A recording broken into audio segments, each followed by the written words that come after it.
lot about, he's going to give examples and examples. Are the examples important? Are they important details? I was diagnosed October 22nd of 2007. It turned my world upside down because I just had a baby and my oldest was 6. So being told stage 4 cancer, plan a funeral, doesn't sit very well. Turned their world upside down. It didn't at first, it was just mainly me and my husband, but because we understood.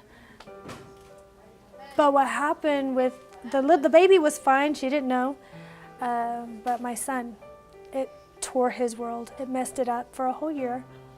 The teacher actually told him, after we told him I was going to be okay, she told him when he mentioned it that I had breast cancer, told him that I wasn't going to die and don't worry, she's going to be okay.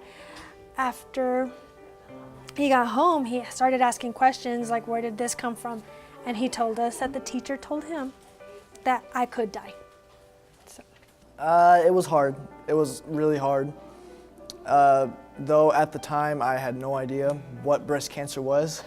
I was only like 6 when it happened, and my sister was only like 1 when it happened. So at the time I had no idea what breast cancer was. I had no idea what it could do. My parents even told me that it was not anything serious, that it was just a little sickness that was going to go away within a few days. And then of course I went to school saying that I had breast cancer as well, just like my mom, and my first grade teacher decided to tell me that basically it could kill my mom. So after that, it was definitely very difficult for me.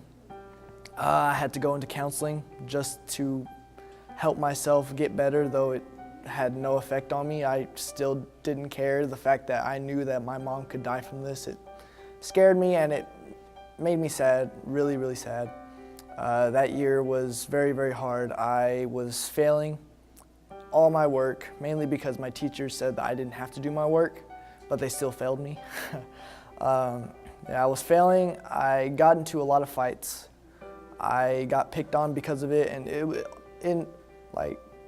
in general, it was just a horrible experience that I would never want anyone to go through. I don't want people telling my kids anything anymore. It's none of their business, and they need to contact me first.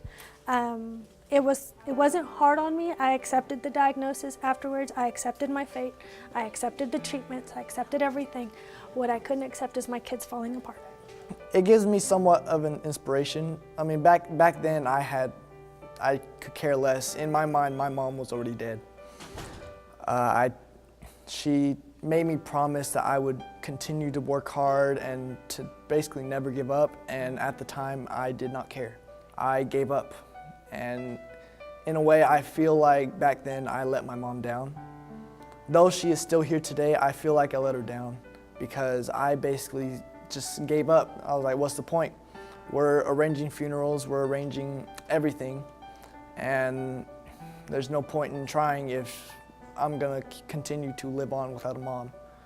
But now that she's still here and the fact that she continued to fight as hard as she did, it inspires me. And yeah, of course, just like every mother and son, we get into it from time to time, but at the end of the day, I tend to remind myself that, you know, my mom is still here for a reason, and if it wasn't for her continuing to fight, she would probably not be here today.